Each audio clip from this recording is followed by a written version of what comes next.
வணக்கம். லகரம் பத்திரிகையிலிருந்து ஆசிரியர் ரெங்கராஜ் பேசுறேங்க. நீங்க எங்க இருந்து பேசுறீங்க? சார் திருவள்ளூர் மாவட்டம் ஆவடி ம். பகுதியிலேருந்து பேசுறேன் சார்.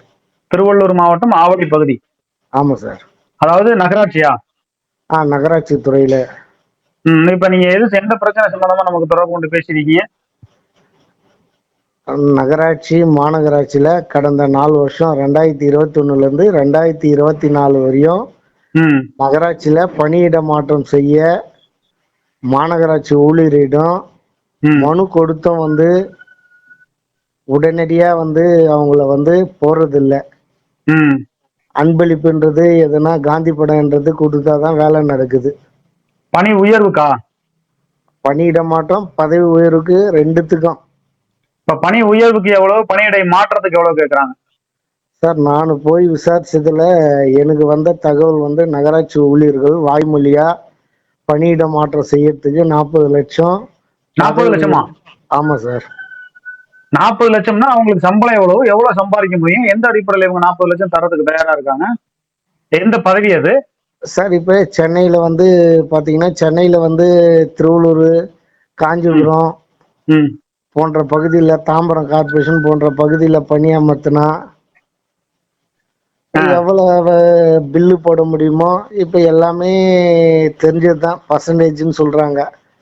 அதாவது நீங்க எவ்வளவு வேணாலும் அடிச்சுக்கலாம். ஆனா எங்களுக்கு தேவை 40 லட்சம் 20 லட்சம் சொல்லி எங்களுக்கு கமிஷன் காசு கொடுத்தீங்கன்னா உங்களுக்கு பணியிடை மாற்றம், பணி உயர்வு அந்த மாதிரி.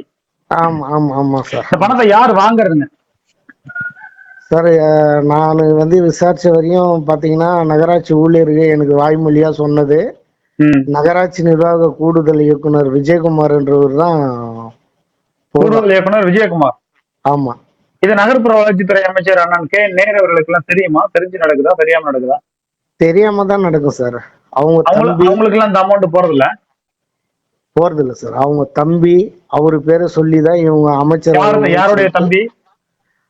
KN நேரு அவருடைய தம்பி ரவி. தம்பியா? அவர் தம்பி ராமஜெயன் தான் இறந்து போயிட்டாரு. இல்ல இல்ல இல்ல சார், தம்பி ரவின்னு ஒருத்தர் இருக்காரு சார். அப்படியா? சரி. ஆமா சார். அதே போல கார்த்திகேயன் IAS இவங்க பேரை சொல்லிதான் வாங்குறாங்க சார். கார்த்திகேயன் ஐஏஎஸ் பேர், இவங்க பேர்லாம் சொல்லி இவங்க ஆமா பணி.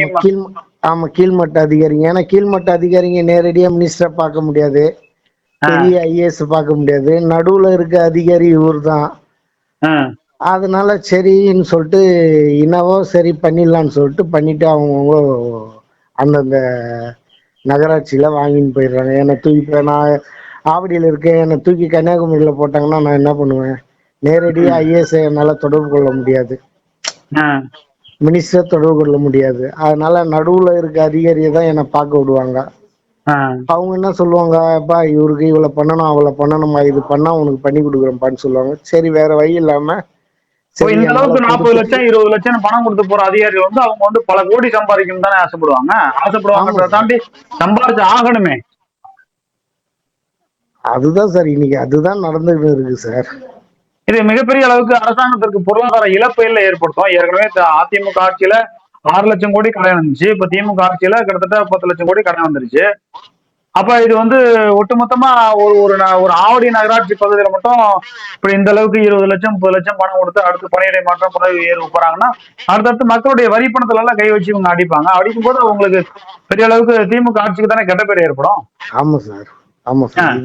இதனால தமிழ்நாடு முழுவதும் அரசு ஊழியர் கொந்தளித்து இருக்கிறாங்க திமுக அரசு. இது ஆவடி நகராட்சியா மட்டும்தான் நடக்குதா இல்ல திருச்சியில நடக்குமா, வேற எல்லா பக்கமும் எல்லாம் தமிழ்நாடு முழுவதும் இது போல நிலைமை தான் சார் நடந்து கொண்டிருக்கு. ஆச்சரியமா இருக்கு. இது இந்த அளவுக்கு நேரு அவர்களுடைய நகர்ப்புற வளர்ச்சித்துறை அமைச்சர் நேரு அவர்களுடைய கவனத்திற்கு போகாம இது நடக்குது அப்படிங்கும்போது இது ஒரு கட்டத்துல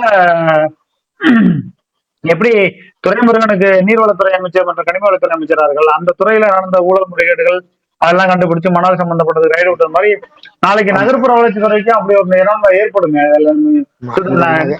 நேரு அவர்கள் சுதாரிச்சுக்கிட்டாருன்னா நல்லது, நடவடிக்கை எடுத்தாருன்னா இல்ல. ஆமா சார். ஏன்னா நகராட்சி நிர்வாக கூடுதல் இயக்குனர் மீது ஏற்கனவே நாகப்பட்டினம் நகராட்சியில பணிபுரியும் போது யாரு? நகராட்சி நிர்வாக கூடுதல் இயக்குனர் விஜயகுமார் சார். விஜயகுமார். அவர் ஏற்கனவே நாகப்பட்டினம் நகராட்சியில பணிபுரியும் போது 16 ஓட்டு கள்ள ஓட்டு போட்டார். எதுக்கு? சேர்மன் தேர்தல்ல. சேர்மன் தேர்தல் இவர் கைப்பட ஆள் வச்சா இவரே போட்டிருக்காருன்னு குற்றச்சாட்டு. ஓஹோ. தேர்தல் ஆணையம் வரையும் புகார் போய் இவர் மேல 17B போட்டிருக்காங்க. 17B போட்டு பணியிடை நீக்கம் பண்ணிருக்காங்களா இல்ல சும்மா அடுத்து ஏதாவது நடவடிக்கை எடுத்தாங்களா? அல்ல 17B போட்டிருக்கானுங்க வந்து எனக்கு தகவல் வந்தது சார். சரி, அப்புறம் எப்படி இவருக்கு வேலை இடையில பணியிடை நீக்கம் பண்ணாங்களா இல்ல நிறுத்தி வச்சிருந்தாங்களா? அந்த மாதிரி ஏதாவது நடந்துச்சா? அது தெரியல சார். ஆனா இது 17B போட்டதுக்கு ஆதாரம் என்கிட்ட இருக்கு. ஓ, இருக்கு. அதே போல கடலூர் மாநகராட்சியில இவர் பணிபுரியும் அந்த போது, ஆதாரங்களை எனக்கு அனுப்பி விடுங்க வாட்ஸ்அப்ல. சரி சார், இவர் கடலூர் மாநகராட்சியில வேலை செய்யும் போது 3 கோடி அளவுல தணிக்கை பிரிவுல ஆடிட்டிங் அப்ஜெக்ஷன் இருக்கு சார். இவ்வளவு படத்தை அடிச்சு என்னங்க பண்ண போறாங்க? ஒரு நாளைக்கு மனுஷனுக்கு 100 கிராம் தானே அரிசி தேவைப்படும். போகும்போது ஒரு ஒரு கைப்பிடி தாங்க வாக்கி அரிசி அதே போடுவாங்க. போல இவர் கோடிக்கணக்கில் அப்படி சம்பாரிச்சு இது எவ்வளவு ஏழை எளிய மக்களுடைய வயிற்றுல அடிக்கிற மாதிரிலாம் இருக்கு. இவர் பணிபுரிந்த நகராட்சியில எல்லா துறையிலயும் ஆடிட்டிங் அப்ஜெக்ஷன் பார்த்தா அதிகமா தான் இருக்கும். கடலூர்லயே 3 அப்ப கோடி. அவர் விஜயகுமார் வேலை பார்த்த ஒவ்வொரு மாவட்டங்கள்லயும் தணிக்கை குழு முறைப்படி ஆய்வு பண்ணா அவர் ஜெயிலுக்கு தானே போற மாதிரி இருக்கும். நீங்க உங்களுடைய கூற்றுப்படி. கண்டிப்பா கண்டிப்பா சார். இவர் எங்கெங்க வேலை பார்த்தாரு? இவர் கடலூர்ல வேலை பார்த்தாரு சார், மறைமல் நகர்ல பார்த்தாரு, பல்லாவரம் பார்த்தாரு, பல்லாவரம், அப்புறம் நாகப்பட்டினம், அதுக்கப்புறம் தென்காசி. ஓ, தென்காசி, தென் மாவட்டத்துல பூந்து அடிச்சாரு. அதுக்கப்புறம் ஊட்டி சார், ஊட்டி, குளிர் ஏரியா, கோயம்புத்தூர். ஆமா, இவருக்கு ஆமா சார், இவரு இப்ப இருக்கிற பதவி கூட சீனியாரிட்டி பிக்ஸ் பண்ணலன்னு தகவல் அறிமுக சட்டத்துல நான் கேட்டதுக்கு எனக்கு சொன்ன இருக்காங்க. தகவல் கொடுத்திருக்காங்களா? ஆமா, சீனியாரிட்டி பிக்ஸ் பண்ணலன்னு. தகவல் அறிவு உரிமைச்சட்டத்துல மனு போட்டாலும் நகராட்சியில எல்லாம் தகவல் கொடுக்குறாங்களா? நகராட்சி மாநகராட்சியில தரதில்ல சார். ஏன்னா தகவலே பொது தகவல் அலுவலரே இவர் தானே சார். இவரை பத்தி கேட்டா எப்படி தருவாங்க? நகராட்சி நிர்வாக ஆணையரத்துல பாத்தீங்கன்னா பொது தகவல் அலுவலரே இவர் தான். இவர்கிட்ட எங்க போய் கேட்டாலும் சரி. இவர் வந்து கடலூர், பல்லாவரம், தென்காசி, ஊட்டி, கோயம்புத்தூர் எங்கெங்கயோ சொல்றீங்க. இவ்வளவு சொத்துக்களை வந்து இங்க தமிழ்நாட்டுக்குள்ள பதுக்கி வச்சிருப்பாரா இல்ல வெளிநாட்டுலயா? அவரு ஊர் பாத்தீங்கன்னா மார்த்தாண்டம் பக்கத்துல கவிக்காவலின்னு சொல்லிட்டு ஒரு ஊராம் சார். எந்த மாவட்டம்? நாகர்கோயில் பக்கத்துல மார்த்தாண்டம். ஓ, அந்த மாவட்டத்துக்கு போனா அப்ப தெரியும், ஆய்வு பண்ணா தெரியும் அவருடைய ரத்த சொந்தங்களுடைய சொத்து, அவருடைய சொத்து. ஆமா, அது இல்லாம இவருக்கு வந்து ஒரு 7 பேர் வந்து நெருக்கமான அதிகாரிங்க நெருக்கமா இருக்காங்க. ஐயோ, அந்த 7 பேர் பாத்துங்க. இவ்வளவு மனு போடுறீங்க, இவ்வளவு பிரச்சனை எல்லாம் பண்றீங்க. புதுக்கோட்டையில பாத்தீங்கன்னா ஜெகபுரலிங்கிற ஒரு சமூக ஆர்வலரை வந்து லாரி ஏற்றி கொண்டுட்டாங்க, தெரியுமா? ஆமா சார், இதனால எனக்கும் வந்து சில அச்சுறுத்தல் எல்லாம் வந்தது சார். நீங்க ஜெகபுரலி மேட்டர் கேள்விப்பட்டீங்களா? புதுக்கோட்டையில கல்குவாரி எடுத்து அந்த ஓனர் கேள்விப்பட்டேன். அது ஜாக்கிரதையா இருங்க. ஏன்னா வந்து எல்லா ஊழல்வாதிகளும் ஒண்ணு சேர்ந்துட்டாங்கன்னா சிக்கலாகி போயிடும். கண்டிப்பா சார். அதே போல நகரமைப்பு பிரிவுல 14 பேருக்கு பதவி உயர்வு கொடுத்ததுல தகுதி இல்லாத நபர்களுக்கு தான் பதவி உயர்வு கொடுத்திருக்காங்க. ஓஹோ. இதுல இருந்து நீங்க கொடுக்குற தகவல் வந்து திமுகவோட ஊழல் முறைகேடு அப்படிங்கறத தாண்டி திமுக வந்து சுதாரிச்சுக்கணும், நகர்ப்புற வளர்ச்சித்துறை அமைச்சர் அண்ணன் நேரு வந்து சுதாரிச்சுக்கணுங்கிற ஒரு நல்ல நோக்கத்துல கொடுக்குறீங்க இந்த தகவல் தானே? ஆமா சார். அவரு பேரு கெடக்கூடாது, விழித்து கொள்ளணும், அவரு நகராட்சி துறையை சீர்திருத்தணும். ஏன்னா உள்ளாட்சித்துறைன்றது பாத்தீங்கன்னா மக்களுக்கு சேவை செய்யணும். கண்டிப்பா. நேரவர்கள்லாம் இனிமேல்லாம் சொத்து சேர்த்தெல்லாம் அவர் சாப்பிடணுங்கிற அவசியம் கிடையாது. அவருடைய கவனத்துக்கு இந்த தகவல் போகணுங்கிறீங்க. போகணும் சார். இது நீங்க எவ்வளவு நாளா இது மாதிரி வந்து மனு போட்டுக்கிட்டு இது மாதிரி வேலையெல்லாம் பண்ணிட்டு இருக்கீங்க? தொடர்ந்து 1 வருஷமா பண்ணிட்டு தான் சார் இருக்கேன். உங்களுக்கு அச்சுறுத்தல் ஏதாவது வந்துருக்குதா? நடுவுல ஒரு 2-3 ரவுடி பசங்க போன் பண்ணாங்க சார். ஐயோ. அதுக்கப்புறம் அவங்க கிட்ட எடுத்து சொன்ன பிறகு அவங்க புரிஞ்சுன்னு போயிட்டாங்க சார். நீங்க எச்சரிக்கையா எஸ்பி ஆபீஸ்ல ஒரு புகார் ஒண்ணு கொடுத்து வைங்க, நான் சமூக அலுவலரா இருக்கேன் அப்படின்னு சொல்லி சில ஊடகங்கள்ல, லோக்கல்ல உள்ள ஊடகங்கள்லாம் நீங்க சொல்லி வைங்க. ஏன்னா மனித உயிர் என்பது மதிப்பிட முடியாத ஒண்ணு. கண்டிப்பா எச்சரிக்கையா இருக்கணும், ஜாக்கிரதையா இருக்கணும். ஒவ்வொருத்தருக்கும் குடும்பம் இருக்கு. அதுக்கப்புறம் என் மேல வந்து 1 கோடி ரூபாய் கேட்டு 1 கோடி கேட்டு என் மேல வந்து ஆர்டிஐ மனு போட்டா, தகவல் அறிவு உரிமைச்சட்டத்துல மனு போட்டா, மீடியாவுல மனு போட்டா அவங்கள்ட்ட 1 கோடி அப்புறம் 1 கோடி எங்க கொடுப்பீங்க? அது நான் என்ன பண்ணேன்னா அவர் போட்டோவா பத்திரிகையில வந்தது சார். யாருடைய போட்டோ? விஜயகுமார் அவர்கள் போட்டோவை சரி. அதை வந்து நான் ஃபார்வேர்ட் பண்ணேன். ஆ. ஏன்னா உயர் நீதிமன்றம் இப்ப நீ கோர்ட் என்ன சொல்லியிருக்கு, தவறு செய்து அதிகாரியை வந்து சுட்டி காட்டுவது தவறு இல்ல பேப்பர்ல. பேப்பர்லயும் சுட்டி காட்டலாம், சமூக வலைதளங்கள்லயும் சுட்டி காட்டலாம், தவறு இல்ல. ஏன்னா இப்ப கன்னியாகுமரியில ஒருத்தர் இருக்காரு, அந்த நான் அடிப்படை திருச்சியில ரெங்கராஜ் இருக்கேன்னா நான் சுட்டி காட்டினா என்னுடைய வரி பணத்திலையும் விஜயகுமார் சம்பளம் வாங்குறாரு. அந்த அடிப்படையில தான் நீதிமன்றம் வந்து அறிவிக்குது. ஆமா ஆமா சமூக சார். வலைதளங்கள்லயோ ஊடகங்களோ செய்தி வெளியிட்டா ஆமா சார். அந்த யாரையும் மக்கள் மிரட்டக்கூடாது, எஃப்ஐஆர் போடக்கூடாதுன்னு சொல்லியிருக்காங்க. ஆமா அந்த மக்கள் வரி பணம் வந்து இப்படி வீணா போகுதுன்னு நான் அந்த நல்ல அடிப்படையில நான் சுட்டி காட்டினேன் சார். ஆ. அவர் இதை வச்சு காவல்துறையில அவரோட அதிகாரத்தை பயன்படுத்தி என் மேல ஒரு வழக்கு தொடரலான்னு பார்த்தாரு. அங்க ஒன்னும் தப்பு எடுபடாது. வேகல, தப்பு வேகல. அதுக்கப்புறம் 1 கோடி கேட்டு என் மேல கோர்ட்ல வந்து வழக்கு பதிவு பண்றாரு. ஏங்க சமூக ஆர்வலரே தெருக்கோடியில நிக்கிறா, அவர் 1 கோடி கேட்டாருன்னா எங்க இருந்து கொடுப்பீங்க? நம்மள்ட்ட என்ன இருக்கு? 1 கோடி கொடுக்குற அளவுக்கு நம்ம என்ன அரசியல்வாதியா? இல்ல அவங்க மாதிரி மக்கள் வரி சின்ன பணத்தை வயசு கொள்ளையடிக்கிறீங்களா? அதிகாரம் அதிகாரம் இருக்கு. அதிகாரம் இருந்தா என்ன வேணாலும் செய்வாங்க. அதே போல திருத்தணியில ஒரு 21 கோடி ரூபாய், யாரு? 21 கோடி ரூபாய் கலைஞர் மேம்பாட்டு நிதியில வந்து திருத்தணி பஸ் ஸ்டாண்டு கட்டுறதுக்கு ஒதுக்குனாங்க. டெண்டர்லாம் வெளிப்படைத்தன்மையா இருக்குமா? இல்ல சார், இல்ல சார், நடக்கல. ஆனா இவங்க வந்து ஆன்லைன்ல வெளித்தன்மைன்னு சொல்றாங்க. ஆனா ஆல்ரெடி பேசிக்கின்னு என்ன பண்ணுவாங்க, சென்டிங் டெண்டர் ஆட்டம் பண்ணுவாங்க. ஓஹோ, அவங்க ஏற்கனவே சொல்லி வச்சு எல்லாம். ஆமா ஆமா. இப்ப நீங்க நானு வேற 2 பேர் இருக்காங்கன்னா 4 பேர் இல்ல சார் நீங்க இத போடுங்க, இந்த 3 பேர் டம்மியா போடுங்கன்னு ஆல்ரெடி பேசிப்பாங்க. பேசின்னு வெப்சைட்ல வந்து அப்லோட் பண்ணிட்டு, ஆனா உங்களுக்கு பேசினா போல உங்களுக்கு தான் என்ன பண்ணுவாங்க, வேலை கொடுப்பாங்க. வெளியில வந்து பாத்தீங்கன்னா ஆன்லைன் டெண்டரு, நாங்க வெளிப்படையா விடுறோம் டெண்டரு, அது போல காட்டுவாங்க. ஆனா உள்ளுக்குள்ள அந்த கான்ட்ராக்டரா இருந்தீங்கன்னா உங்களுக்கு அந்த ராஜ ரகசியம் தெரியும் என்ன நடக்குதுன்னு. ஓஹோ,